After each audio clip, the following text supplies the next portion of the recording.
Hello and welcome to this week's Terrace Bay Council meeting. Council will hear from the Ontario Clean Water Agency tonight.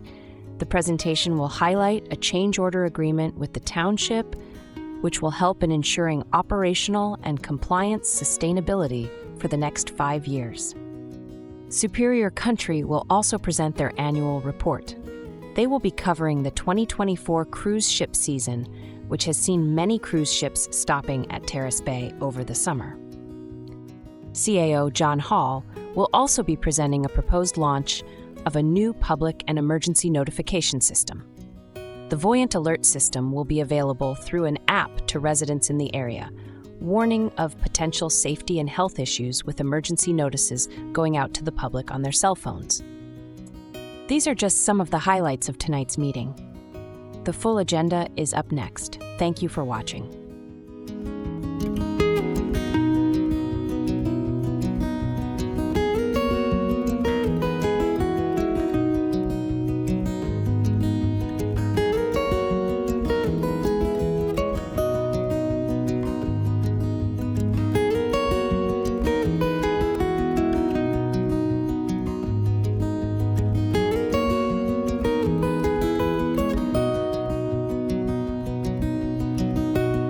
Monday, December 16th, I call this meeting of the Corporation of the Township of Terrace Bay to order. Declaration: the Council of the Township of Terrace Bay hereby acknowledges that we are in the Robinson Superior Treaty Territory, and the land on which we gather is a traditional territory of the Anishinaabe and the Métis. Any additions, deletions, or amendments? Hearing none, I have a motion moved by Councillor Duno, second by Councillor Johnson. Resolve that council approve the agenda for this regular meeting held on December 16th, 2024 as presented. All in favor? Carried.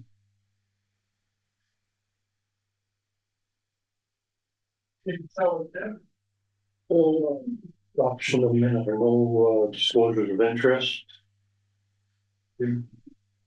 Next item, adoption of minutes. I have a motion moved by Councillor Johnson, second by Councillor Duno. Resolved that the minutes of the regular council meeting held December 2nd, 2024 be approved as presented. Any errors or omissions? All in favor? Carried.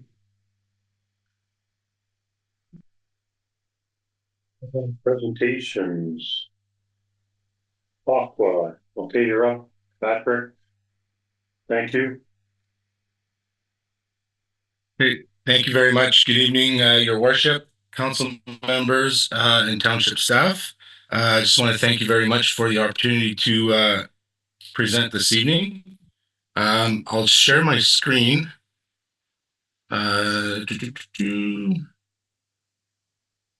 Just so that there's a presentation.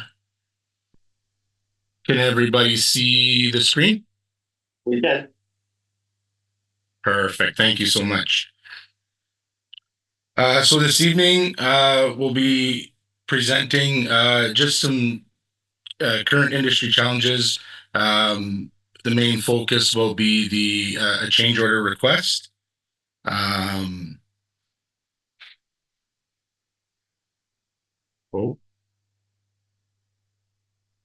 we go.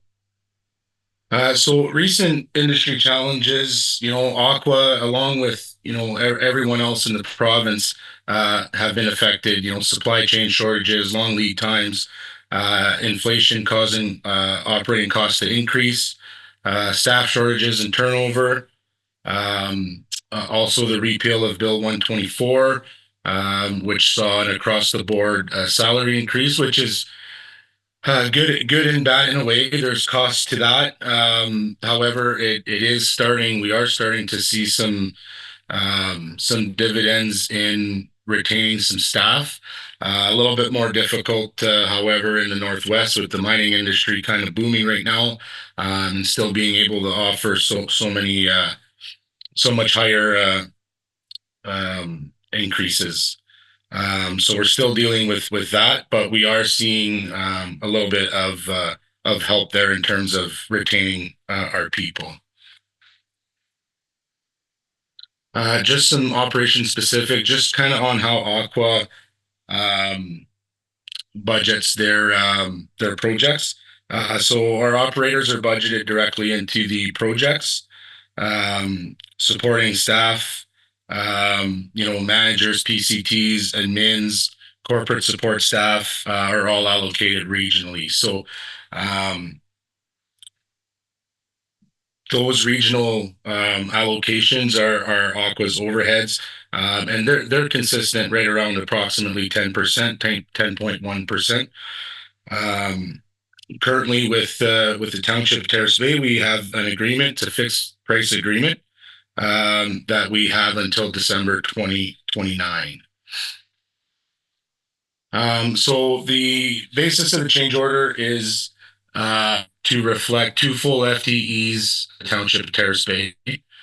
Um, the benefits of this would be to um, allow Aqua to seamlessly support training and readiness of new staff. Um, Big focus there is on succession management.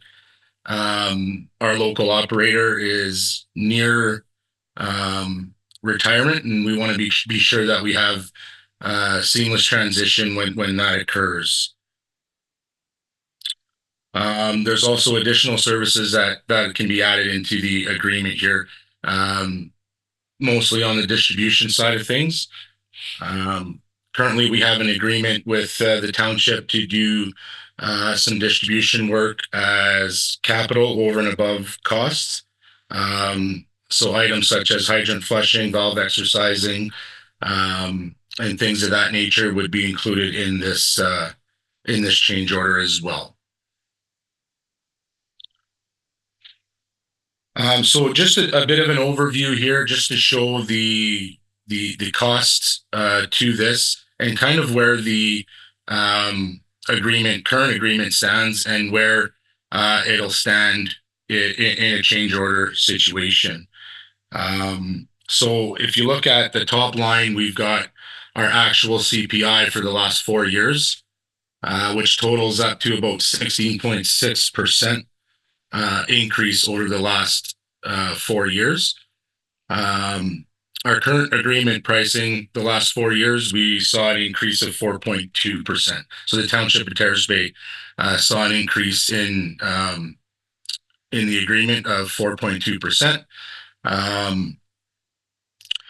So the total cost for the additional FTE to have two FTEs in Terrace Bay would be 73,475. And what that leads to is a total revised price of 286,150, up from 208,697, and then moving forward. So that would give Aqua and show a Aqua margin of 1.4%, which would be still 8.7% shy of recovering overhead costs between now and 2029. So in discussions with the township, just to be transparent with council and the township, we're going to be Aqua's going to be doing this regardless of council's decision. We just feel like it's the best fit, and and to really get Terrace Bay to stand alone.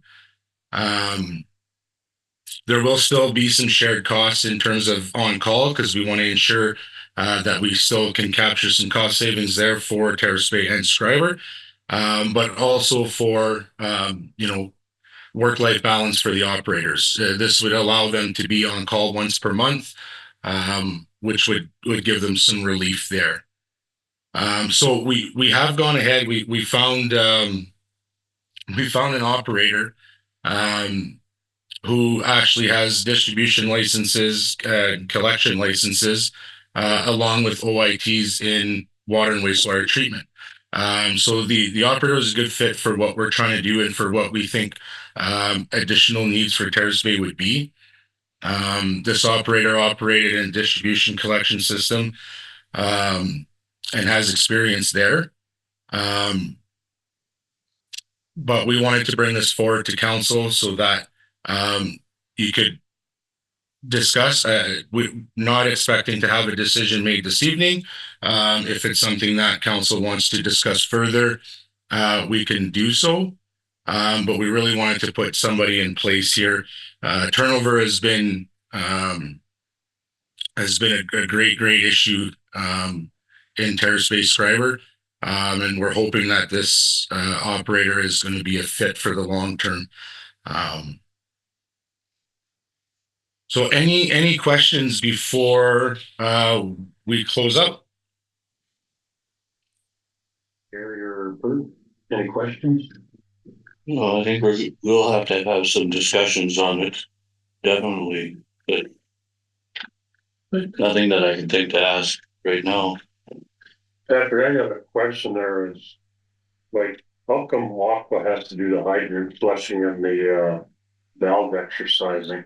And that, if that's part of the pricing price agreement, why can't the township public works do that?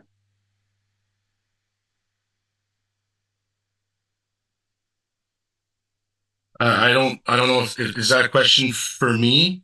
Yeah. So again, there was some turnover issues with on public works side as well. I believe a couple of years ago we got into a discussion where we said that when there is a need for particular work in the distribution system, that we'd be available to do so if there was a need there. Yeah. Yeah, so we've been carrying that on for the last couple of years, I believe. I believe that was in 2022 that was discussed. You don't, off the top of your head, you don't know how much that costs the town, eh? I believe somewhere around 10,000 for the hydrant flushing last year. So that would be probably an annual cost. In this situation, I would recommend if we have an additional FTE, I would recommend that the flushing be done in the spring and the fall instead of just the one time, be done a little bit more often. But definitely something that we can look at that time. But absolutely, I'm open to any or at any time coming down and sitting with council or with township to discuss any questions that you may have moving forward with any of this. Okay, thanks. Any other questions, Bert or Gary? Yeah, I would appreciate kind of hearing the opinion from our public works manager as well as part of the discussion. I think that would be just because we have a high level of trust, I think, with our team already. So I'd like to hear from him. But okay. John, just I think this is something that we'd probably sit down with Patrick, meet with him again, and then bring a report back to council in January, based on what Doc was asking for and whether or not we think it's a good idea and go from there. yeah, and I think that would help even answer some of like Paul's question. I was seeing something similar. Why not our guys do it? But there's probably a good answer out there, but I think that's pretty helpful to have. Okay. No other questions? Okay, that's where we're good. Patrick, thanks for the presentation. Great. Thank you very much, everyone. Have a great evening. Yeah, Thank you. Thank you.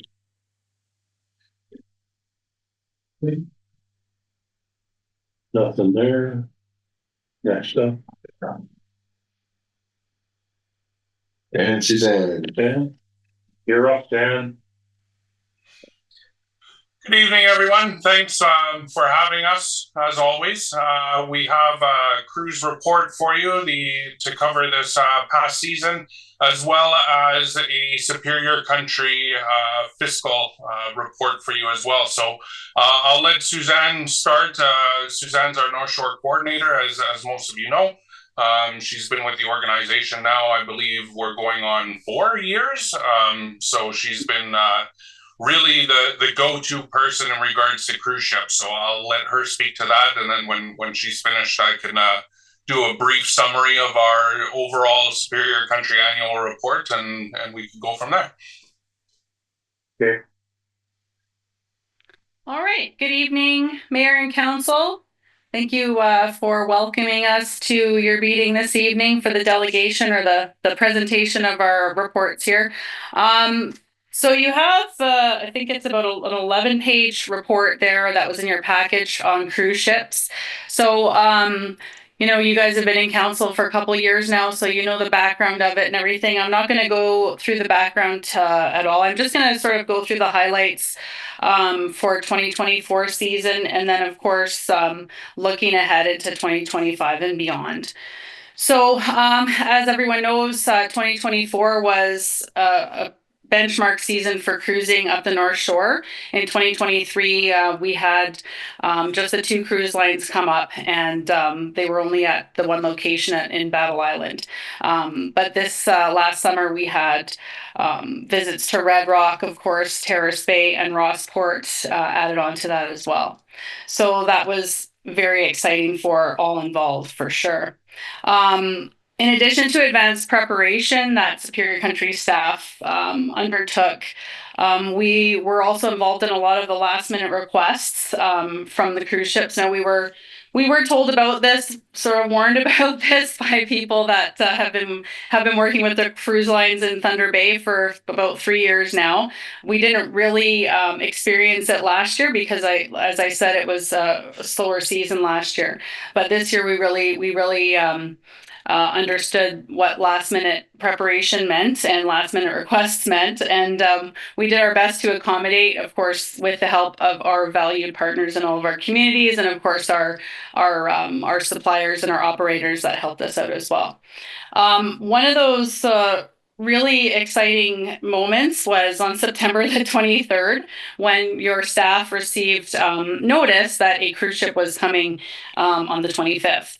So that was a surprise to your staff. It was a surprise to us as well. And but very happy to report that Superior Country, along with the Terrace Bay staff, accommodated that request, and we had 2 days notice, but I don't know who's not heard this story, but Silver Islet had about 10 minutes notice.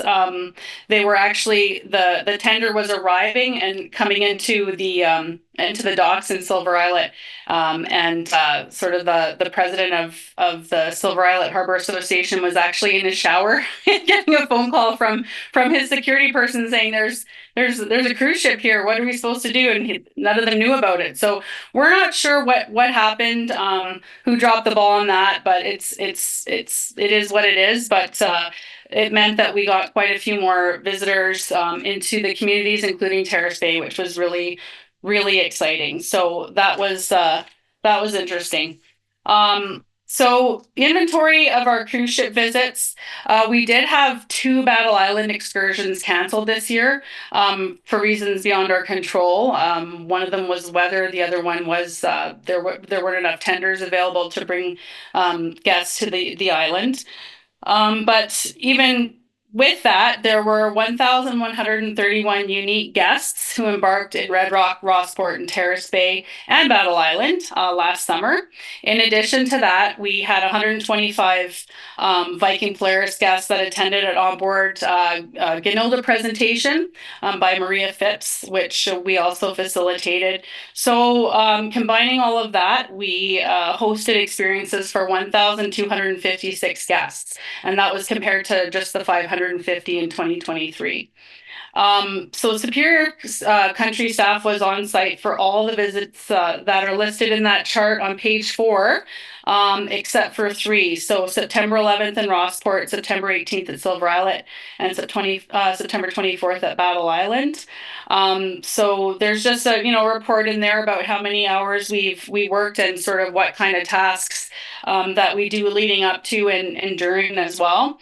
As I said, there's a lot of last minute requests. There's sometimes you don't get in touch with the people who are actually on the ship and coordinating the excursions until a couple of days before the cruise ship comes. So there's a lot of like being on call. So that's kind of throughout that whole time. That's all of us being on call for last minute requests. So in addition to that, we also take care of all the bookkeeping that's involved, which, as Dan can attest, it can be a little bit of a nightmare because you're dealing with places in Europe. Like a lot of these lines are based in Europe, so they're dealing in different currencies, and they have all kinds of different terms for things. They need all these weird identification numbers that we don't know what they're talking about. So there's a lot that goes into that and figuring that out.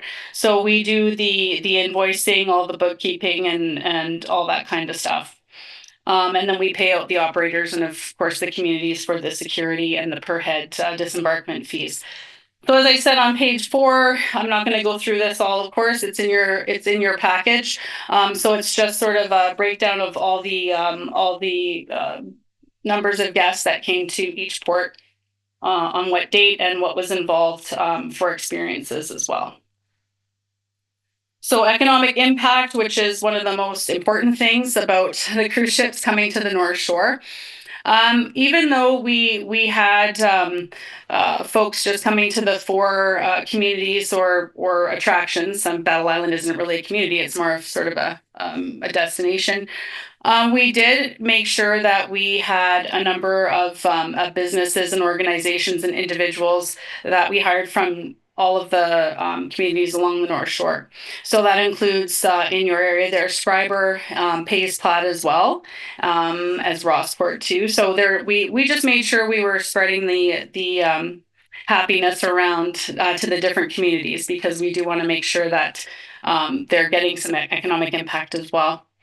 And so despite those 2 cancellations that I mentioned earlier, the direct economic impact was about $95,000, and that's not including Rossport received a grant of about $4,000 from Viking to improve, to lengthen their dock a little bit more, so that tenders could come in instead of the Zodiacs.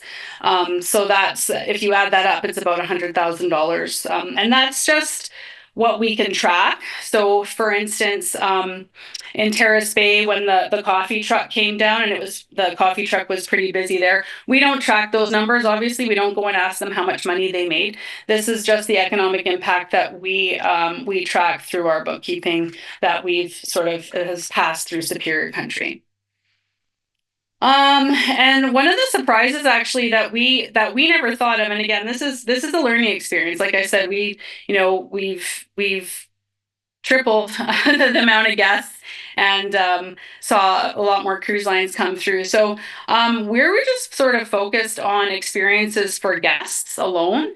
We didn't think about the crew members. So we were surprised to find out that when a set of the crew members were coming off, they were actually going to go golfing in Terrace Bay, which was kind of neat. None of the guests were interested in that, but we never thought of the crew members and what they might be interested in. So that's really something we're learning from for next season and beyond.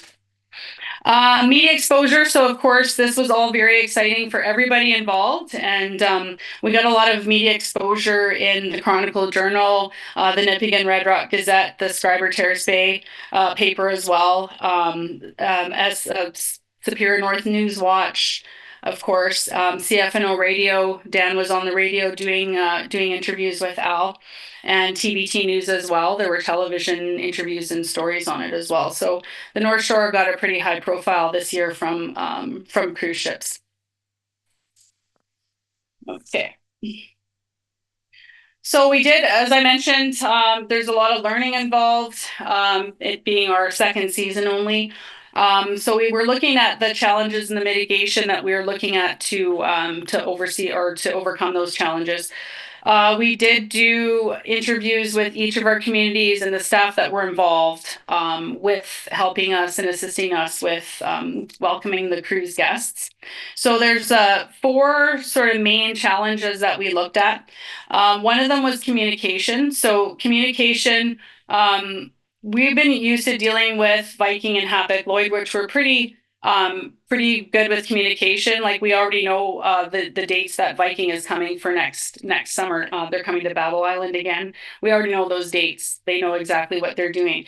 Not all of the cruise lines are up to speed on what they're doing and what's happening as early as that. So there is some communication challenges there, but that being said, there are a few things that we can do. Like we can set limits. I mean, we want to be careful about what the limits are that we set, because they can just move on to the next destination if we're not bending over backwards to accommodate them. But there's only so much that we can do. So we're going to try and make sure that they will set some realistic goals for them to make sure they let us know. They sometimes, well, this last season they were actually changing or adding people onto some of the experiences and excursions the same day that they were happening. So that's difficult, right? So stuff like that, we could probably ask them to, limit at least 48 hours before and things like that. As for agendas and figuring out agendas for, again, like some of the cruise lines, they already know what they're doing. The other ones, they don't know. It all depends on how many people sign up, and those people sometimes don't even sign up till they get on the ship. We're used to, the big Caribbean cruise ships where you book all your excursions 6 months ahead of time. It's not how it works with some of these cruise lines. So we'll just have to, on our end, try to be a little more stringent with deadlines and things like that. Yeah, we want to make sure that everyone has one point of communication. So we're also trying to make sure that the cruise lines have one point of communication with us. I found a couple of the cruise lines, you're not really sure who you're talking to about certain things. So we just have to make sure that's nice and streamlined. And again, in each of the communities, we want to make sure that there's one person that we're communicating with, just to make sure that everything goes as smoothly as possible. And then just a note, these folks haven't been to Terrace Bay before, or Red Rock, or anything like that, so they don't know. For instance, they could look at a map and see how far the walk is from the beach up to into Terrace Bay proper, but they don't know until they get there the incline that they have to deal with. Even if you tell them, they don't they don't always understand. So now that those cruise lines that have been to our area and been to our communities understand the lay of the land, it's going to be a lot easier for them to give us realistic expectations, or for us to have realistic expectations of what they can do, and vice versa. So yeah, like for one example, I mean, Ponal, when we were first talking to them, they wanted to do the 10-kilometer hike between Nipigon and Red Rock. So I figured their guests would be able to climb into the back of a minivan, but I was wrong. As some of the folks that counselors and mayor that were on site there, that was one of the challenges we had, was land transportation, which is what I'm going to be going into next. We weren't able to get vans, so we did have some of our staff vans that we were able to do in an extended SUV from Spidoni's, but it was very difficult for a lot of the guests to climb into the back seat, the very back. So we were only able to, fit 5 instead of 7 or 8 at a time. So again, that was another challenge. The bus drivers, we were thinking of a lot of different things for land transportation. The bus driving is a little bit challenging because it's hard for them to get drivers.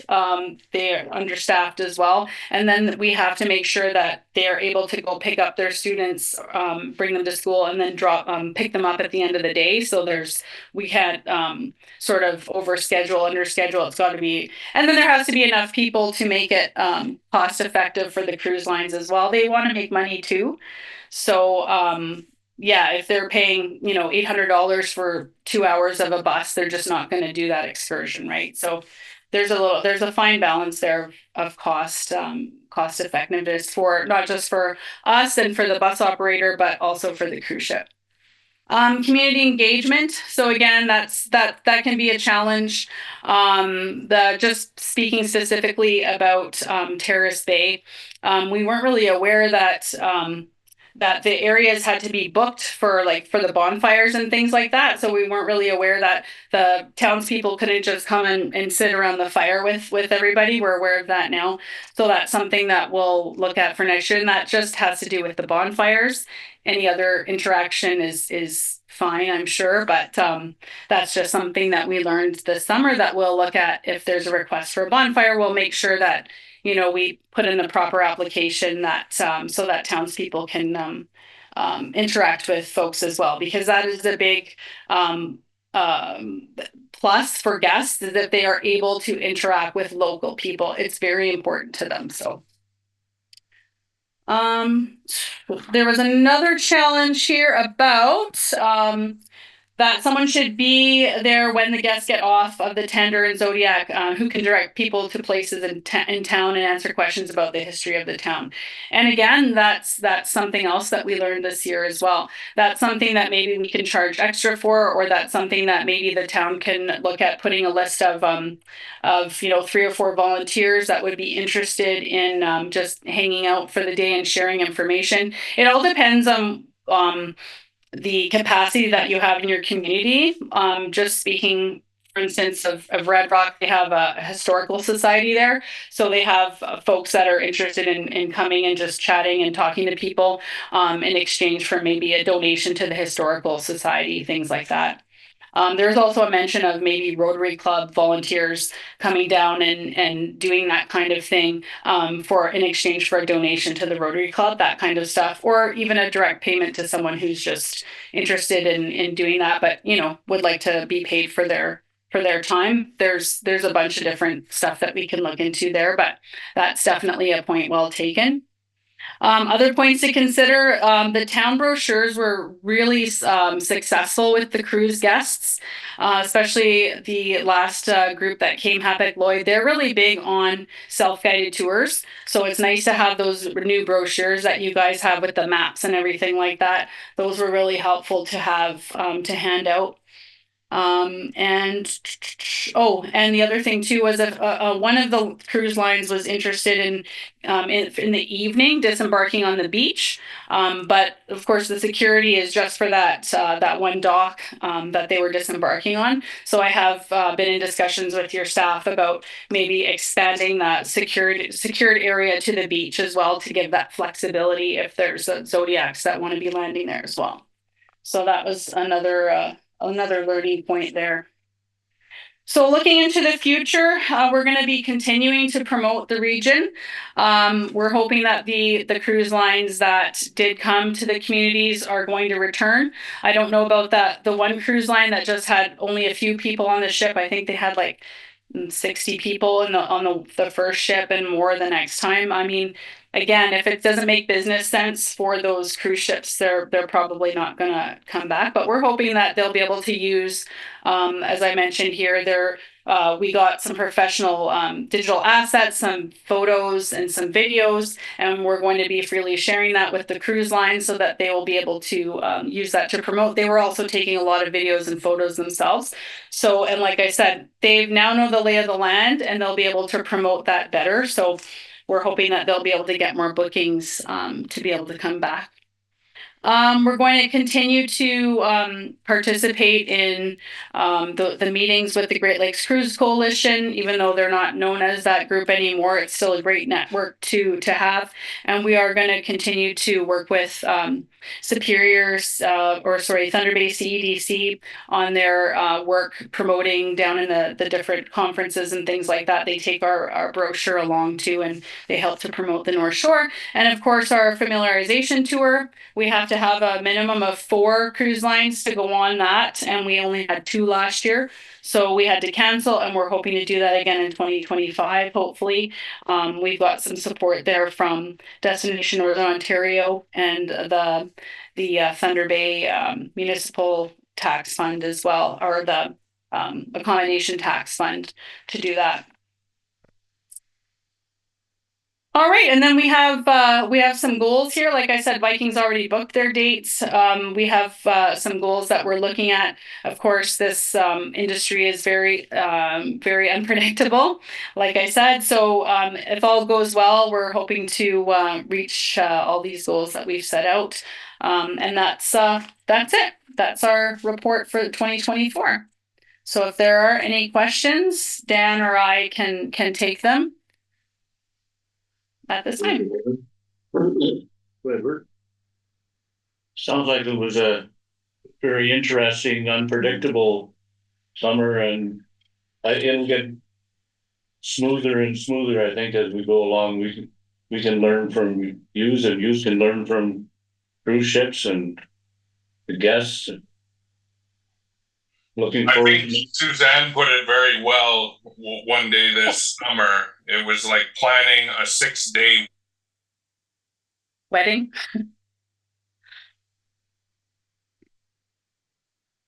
Oh, is he freezing for everybody? Yeah, Yeah. yes, he is. Yeah. I'll finish this sentence. Yeah, it was like planning a 6-day wedding. It was crazy. But everyone, like I said, everyone was learning. Your staff was learning, we were learning, and the cruise ships were learning about us too. So yeah, there was a lot of learning, but I mean it was very successful. Everyone that I talked to from the cruise ships seemed to be very happy, the guests as well as the planners, which is important as well. The cruise ships don't really seem to share like reviews with us or anything like that. None of them have ever shared any reviews with us. So I think that that's probably a good thing. I think if they were really unhappy, they would they would express it. So probably no news is good news. But like we haven't had any reviews back from Viking or Hapag Lloyd, and they're coming back for a third year next year. So Gary, anything? Yeah, so you say like it was very good. Like what excites you about this, Suzanne? Like what is like I mean $95,000 is a nice economic impact, but like personally, what excites you about this project and having an increase? well, I'll tell you, I'll preface it with this because when I think of like volunteers coming down to the beach, like I know I watched our staff work extra hard and appreciate you recognizing even some of the last minute additions and things that happened. And we certainly appreciate our staff, but volunteers is a challenge in many of our communities. We're not, alone in that as well. And so, we want to see an increase. Yeah, but at what cost? So I just, what excites you? Where do you see the potential of this going? The benefit. Yeah, so of course the economic benefit is a top thing for sure. But the other thing, is it's almost like an extended commercial for our area. I'll just give you an example. One of the crew members, I think it was for Hapag Lloyd, and I was driving one of the shuttles that was bringing her group into Terrace Bay. And she said, I'm a hiker. And she said, so what I do, like they work seasonally, right? So they'll work really hard for 5 or 6 months and then they take the rest of the time off. And most of them go and travel. And she said, I'm coming back here to do that Catskill Trail hike. That's what her thing that lights her up is hiking. And so there's that. And there's your destination is your community is on a website that is seen by people all over the world. Like there's Americans, there's people from France, there's Germans, Belgians all from all over the world. So it's kind of cool that way as well. And like I said, I mean, we do I am not the biggest fan of having volunteers come out and depending on volunteers for this type of thing. So that's something again that when we're costing these things out, that we might look at including when we're sort of pricing these like the excursions out and things like that, is including something in there that covers someone being a greeter, like a Walmart greeter, basically, right? Is say, welcome to, Terrace Bay and come on, and here's your thing. And, we can also be available to do that too. But as these things increase, we're only 3 people, me, Dan, and Vicky, and it's harder for us to be at every location at every time. So we're gonna have to depend more on the townspeople in each of the communities as well as the staff too. And we're all working together to make that experience incredible for those people so that they go and tell their friends and other people come, right? And other cruise lines come. So yeah, but for me, the excitement is just the international attention. Like asking the guests like what they like about this place, like what the area. So another funny example is one of our classes in Red Rock from the high school. They were doing a tourism class. There was like 15 kids, and their teacher brought them down. And I heard them saying, "Why are they here? Why are they coming to Red Rock? Like from France and from Michigan or wherever they were coming from."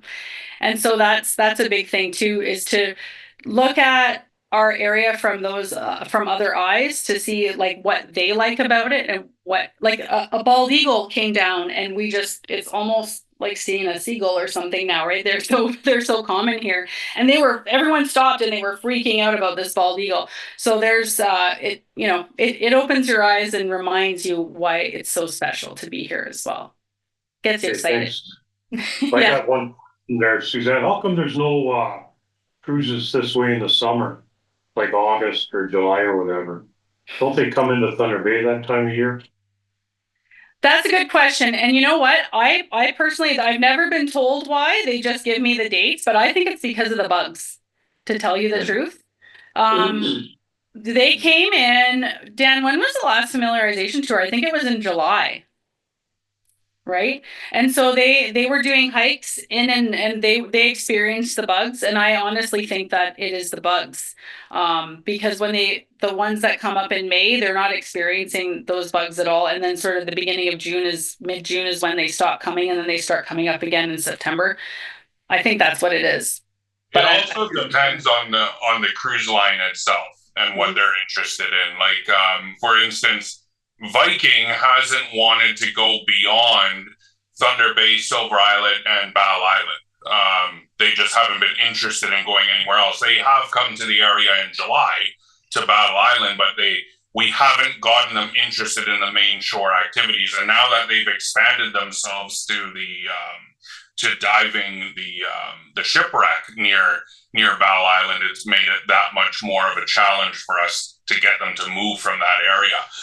Pinot actually came to the entire area much later. So even in Thunder Bay, they weren't visiting in July and August, I don't believe either. So it depends on a wide array of issues, and then us marketing it. So we're really trying to push them this way. And right now we can't complete the loop.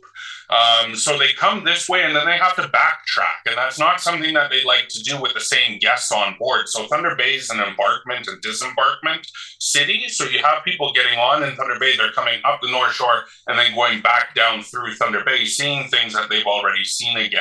So to that point, what Superior Country has started doing is working with Algoma Country, our friends to the east, to provide them with information so that they can try to replicate what we've done to complete the circuit on the North Shore. So that now we can start in partnership between Superior Country, Algoma Country, City of Thunder Bay, City of Sault Ste. Marie, we can really start promoting the entire route. And I think once we have that, we will be able to increase visitation throughout the rest of the summer months.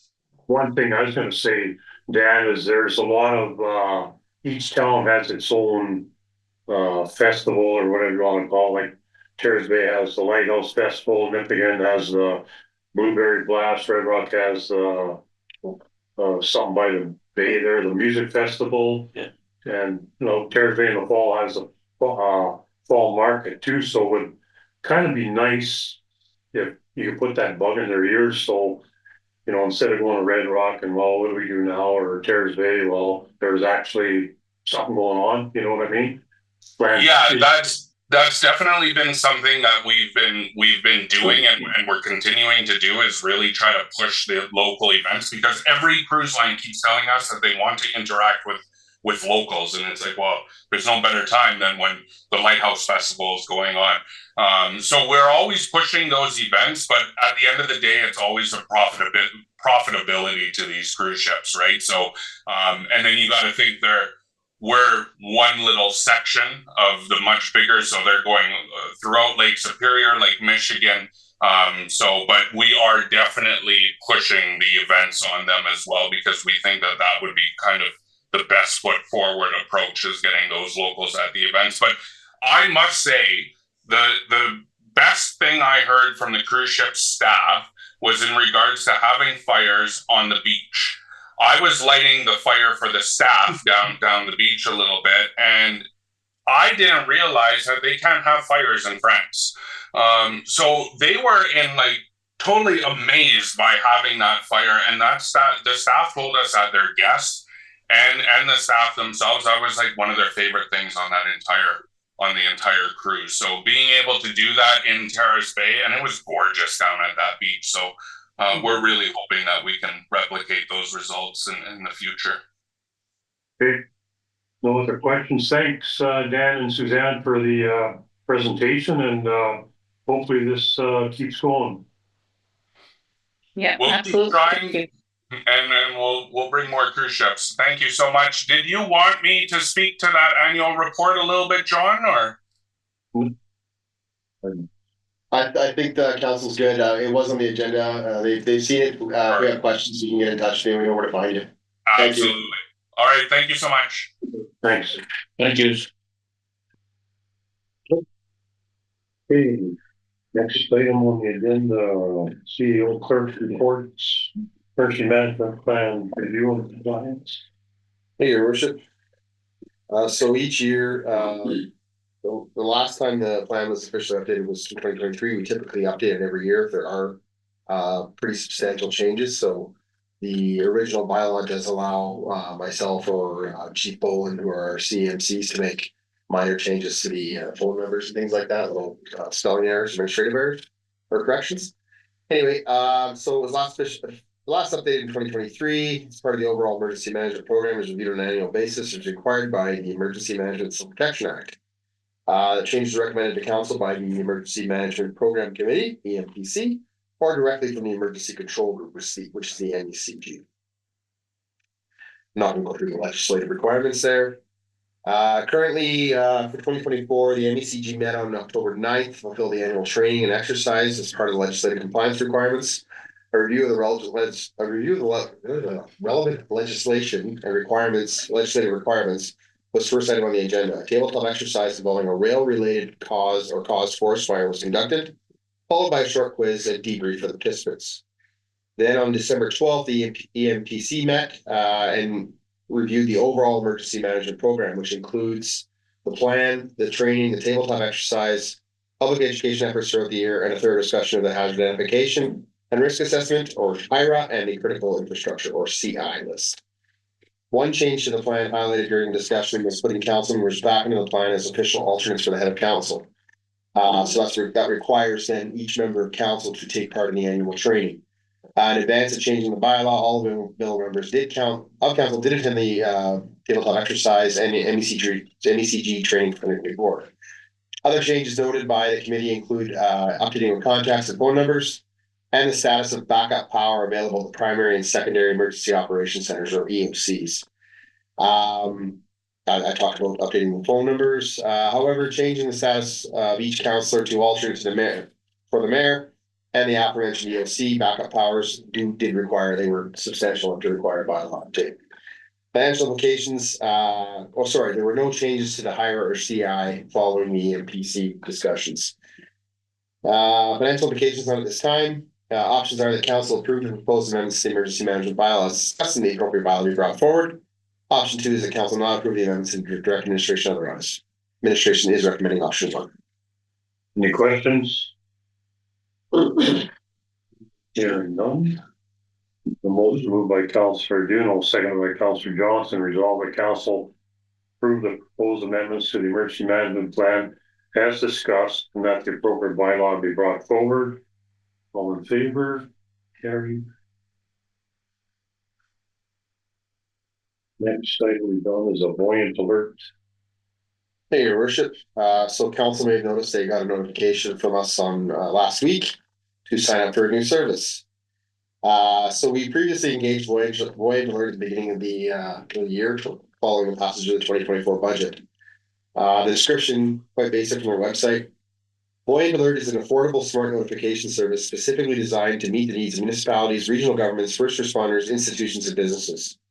The flexible platform serves the dual purpose of alerting and advising recipients during a critical incident, as well as providing targeted day-to-day communication services.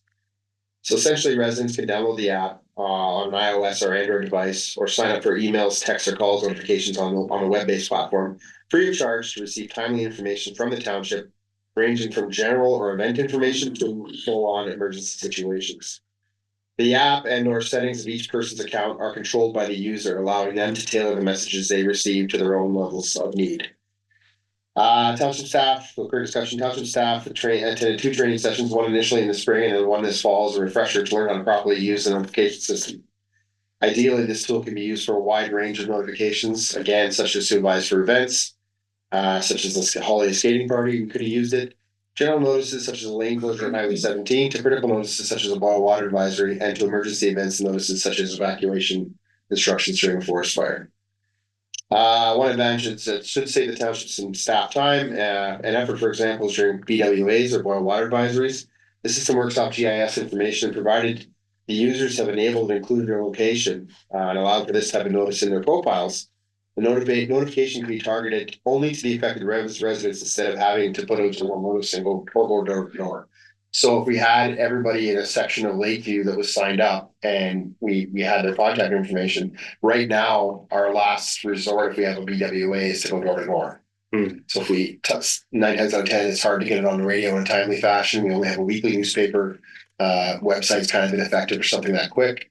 So this would actually enable them to get a text message or an email or a phone call actually to their phone or to the app, letting them know, hey, there's a BWA. So when you get home, you don't boil your water. Hopefully we'll have it. So public information sign-up campaign has already been posted to our website and social media, along with instructions on how to navigate within the app and our website to set up the notification levels for each user's personal needs. So as of this morning, I think we had 45 people signed up, which was really pretty good uptick for the weekend. So we'll do another launch of advertising and information on social media and the website again in January, just to remind people. But we're hoping there's a big uptick in the community. We can promote this at any any future public meetings we have as well. Financial implications, none at this time. It's a subscription-based service, which is included in the 2024 budget and is continued or proposed for the 2025 budget. There's no options at this time. It's just for council's information. We can bring a report mid-year next year to see how it's performing or following the first critical incident to see if there's any feedback from the public. Any questions? There's still nothing, if it was power outage. There'd be no way of this alert reaching people. Well, if there's a power outage, they can still get text messaging, could see we had phone calls. Yeah, your cell phone would still work, but Some people's landline can still work as well. your internet wouldn't work. Okay, that's right. Yeah. Okay. Well, cell phones do have limited, sorry, cell phones do have, I think they only have so much power backup on the towers. So they could eventually go down if it was a long enough power outage, but I think it's a long time they actually continue to operate for us. What was the cost, Danny? 1,000. Gary? And is that, just bounce off that, is that just an initial startup plus a subscription? Or the Subscription's 4,000 annual. okay, helpful. So thanks for the number of people signed up. Those are my questions. Will we do a test at some point of the system? Because Yeah, we're gonna wait and see till we get a larger amount of people signed up, or if it's kind of stalls here, maybe we can do a test to send it. is there a way to say like it'll tell you the results of the test or notification you send it like X number of people received it, we got so many bounce backs? I believe there is feedback in the system, so when we log in as administrators, it would tell us, it would probably say, this email didn't go through, et cetera. So. Yeah, and then 2 more questions real quick. 45 is good. Do we have a number that we know that when we hit this number, this will become an extremely effective tool where this is the only thing that we need to use, generally speaking? I think it would have to be a lot higher than 45. Certainly. I've been thinking the hundreds would probably be pretty good. Again, not everybody embraces technology. No. Some people don't want this. And yeah. Some people don't want you to knock on their door either. 100%. Yeah, that's actually good answer. Yes. Yeah. So then final question is, do we have a policy or threshold as to when we will actually use it? So we can use it for all of these things. Yeah.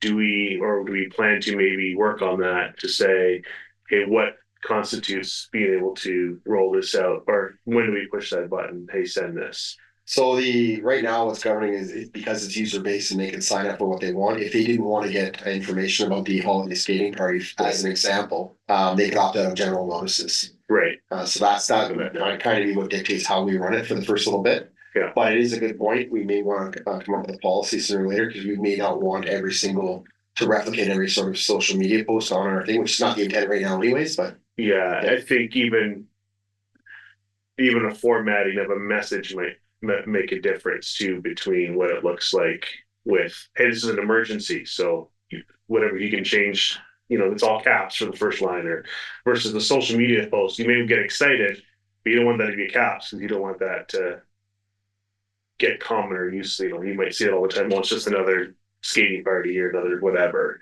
Oh no, that's actually I should have paid attention to that when that was boil water advisory. So I think having a policy down the road may be helpful. Rolling that out. Other questions? We have a motion moved by Councillor Duno, second by Councillor Johnson, resolve that council accept the report on the launch of the Voyant Alert Service as information only. All in favor? Carried.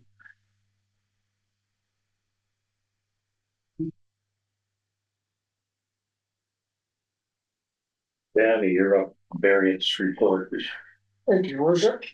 So attached is the 2024 capital and operating summary, as well as an operating variance report. All of these numbers are as of December 10th of this year. So $96,000 of capital revenue has been recognized year to date, $50,000 for the emergency preparedness grant for the cultural center generator, $28,000 for the inclusive communities grant for the beach matting, $13,000 for NOHFC for the cultural center roof engineering, and $5,000 from Spirit Country's donation of the wayfinding project.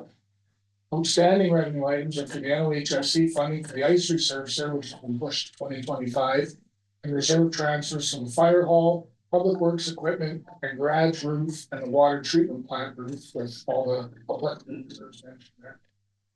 Year-to-date capital expenses are at $984,000 or 91% of the budgeted amount. 3 roof projects, public works, garage, fire hall, and water treatment plant, were completed for $545,000. Public works trucks were purchased for $100,000, which was $30,000 below the budgeted amount. 4 other modifications were completed in the arena for $43,000. Wayfinding signage is at $63,000 for the year. Public works equipment is at $127,000. Beach matting $36,000. Emergency generator $31,000. And the cultural center roof engineering $27,000. And the boiler controls for $12,000 round expense. Operating revenue for the year is $123,000 higher than budget, the 7.7 million actual. So we have billed the full 3.7 million in taxation revenue this year, as well as the 1.1 million in water. $900,000 of OMPF funding has been received. Additional unbudgeted revenues for the labor action center, $138,000, and the insurance claim for the water treatment plant, $240,000. Are both fully offset by the corresponding expenses. Interest earned this year is almost $100,000 higher than budgeted. $20,000 additional scrap metal revenue received, as well as $48,000 for contaminated loads at the landfill. Year-to-date recreation revenues are $143,000 year-to-date, which is about $36,000 higher than budgeted. Over half of these increased revenues are from the arena ice rentals, which were above a conservative budget amount. Year-to-date operating expenses are at $5.8 million or 85% of the budgeted amount. Excuse me. They're projected to be $30,000 under budget for the year on legal fees, and this amount could be transferred to reserve to fund future legal fee deficits. Public works labor will be approximately $50,000 under budget, depending on snow removal costs for the remainder of the year. $49,000 under budget on the paving costs that were just completed last month. $28,000 under budget on fuel costs due to favorable pricing, very low snow removal. Water chemical costs are expected to be $20,000 under budget due to the mill item. Finally, the rec center electricity is expected to be $30,000 over budget this year. There are no other items council has not already been made aware of, and all other expenses are expected to be at or near budget by the end of the year. Any questions? Any idea why 30,000 over budget for the rec center? Couple of smaller things that don't make up a full amount. We're hoping the energy audit that we're in the middle of is gonna tell us that. Some operational, some mechanical issues. Okay. You okay with that, Gary and Bert? Okay. Yeah, we're in zero. Yeah. Next one, Danny. Is Motion there. we have a motion moved by Councillor Johnson, second by Councillor Duno, to resolve the council accept the 2024 variance report December 2024 as presented. All in favor? Carried.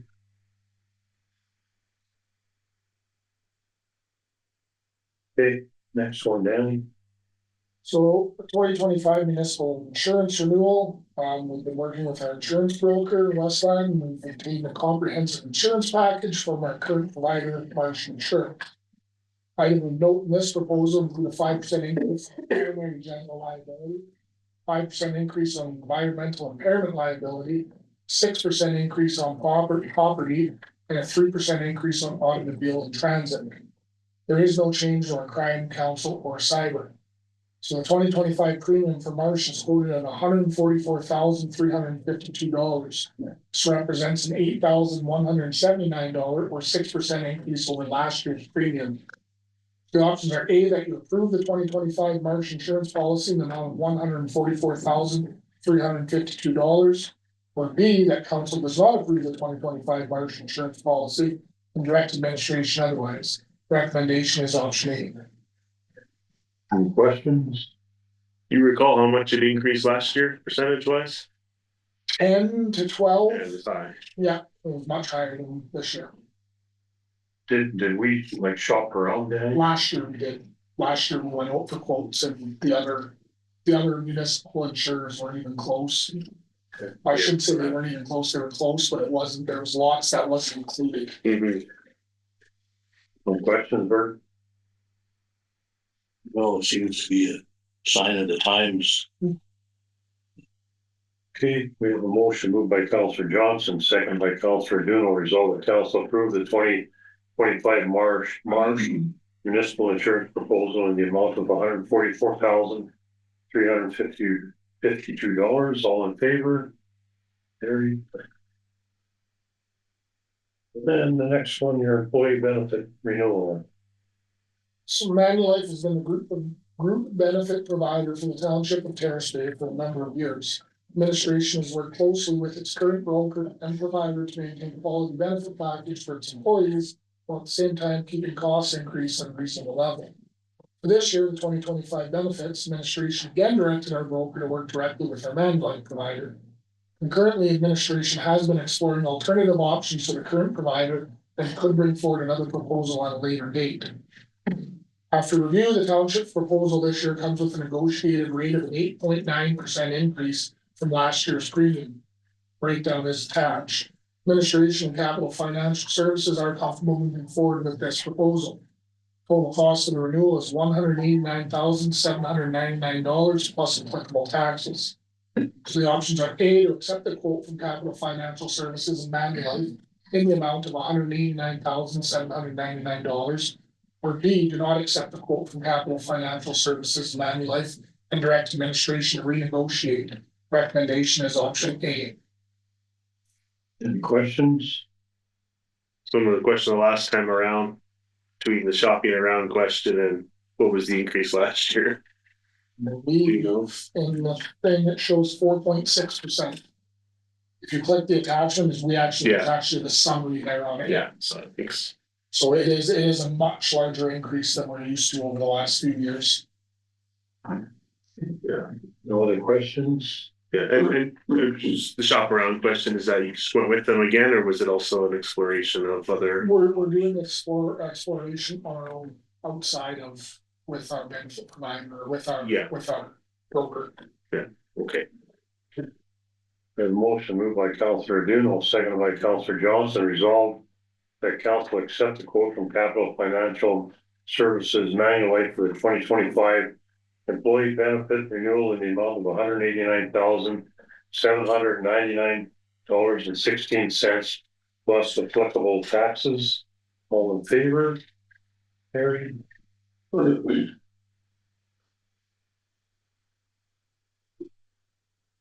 Thanks, Danny. Next is the bylaws. We have a motion moved by Councillor Duno, seconded by Councillor Johnson. Result that bylaw 38-2024, a bylaw to amend bylaw number 36-2015 to establish an emergency management program for the protection of public safety, health, and the environment, the critical infrastructure and property, and to promote economic stability and disaster resilient community, and to adopt and update emergency management plan for 2025 be read it first, second, and third time. And finally passed, signed by the mayor and clerk, sealed and numbered on this 16th day of December 2024. Any questions? All in favor? Carried.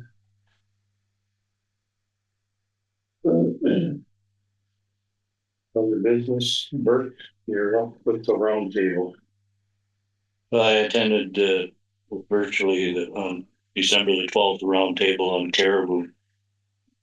And everybody was there. There was the real pro caribou, the ministry people, natural resources, natives, indigenous groups were part of it too. The recommendation is that they go through a 5-year trial on for the coastal and discontinuous zone. I argued strongly using their own wording in the documents they provided us that with global warming, this area here is going to be in a matter of not that many years, more of a boreal deciduous forest that won't support caribou. And my comments to them were that this trial is going to hurt economically, forestry, mining, the businesses in our small communities. And I'm afraid that at the end of this 5-year period, they're going to have done so much harm to our moose and deer populations that they will eventually be on the environmentally endangered list. There was a lot of arguing on the same side as myself, saying we needed more time to influence what goes onto the environmental registry for public comment. One of the interesting things was they had some of the indigenous groups that were in favor.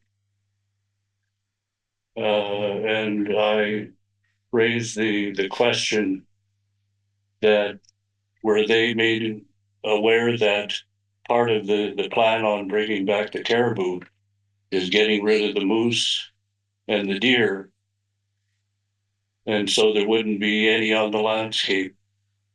And a couple of the indigenous leaders then agreed that we need more time before they post this to the environmental registry. So we closed the meeting with an unsure thing whether they're just going to go ahead and post it or whether there's going to be more input. Most of us expressed our dismay that it wasn't a face-to-face meeting. It was interesting too when I said about the environmental changes and changing to a boreal forest, that because of global warming, some of the close to the ground people saying, "Oh, that's just a fallacy. That's not happening." So there are those out there that So it was kind of a fiery meeting. When's their next meeting, Bert? They haven't posted the next meeting. They wanted to go right to the posting it on the environmental registry for public comments. We urged them not to. They're taking that under consideration. Who's the MNR? Right. Yeah. I asked the question, why aren't you, in order to help the endangered caribou, why aren't you attacking it on the front where the most good could be done is in the northern herds? But they say that that's not their mandate. Thank you, Bert. I'll keep you posted. Appreciate that. Thank you. Next item on the agenda is the idling of AV Terrace Bay. Nothing really more to report. The heat is on. I talked to Minister Holland in Thunder Bay last Wednesday, and told me there's still some interested parties looking at it. So that's good news, I guess. Yeah. And we hadn't set a date to meet with mill management. I know the last update was when the buyers were visiting, the first set of buyers. Yeah. Nothing really due to report from our end yet, so. Okay, nothing else there, and is there any questions online, or Bill, do you have a question? Right. Question period is open online. If you have any questions, please go ahead and type them into the chat. First call.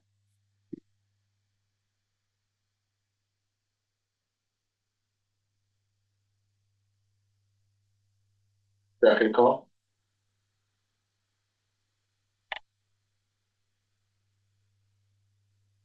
Third final call. Hopefully, different questions. Thank you. Next, we're going into Cameron. The motion moved by Councillor Johnson, second by Councillor Duno, resolve the council move the next portion of this meeting in camera, the 1940, to discuss approval of the minutes of the previous closed session held October 21st. One matter concerning the position plan procedure criteria for instruction to be applied to any negotiations carried on or to be carried on by or on behalf of the municipality or local board regarding a subdivision application. And item 3 is one matter concerning personal matters about an identifiable individual, including municipal or local board employee, regarding council recognition of a significant employee milestone, and that council now recessed for 5 minutes. All in favor? Carried.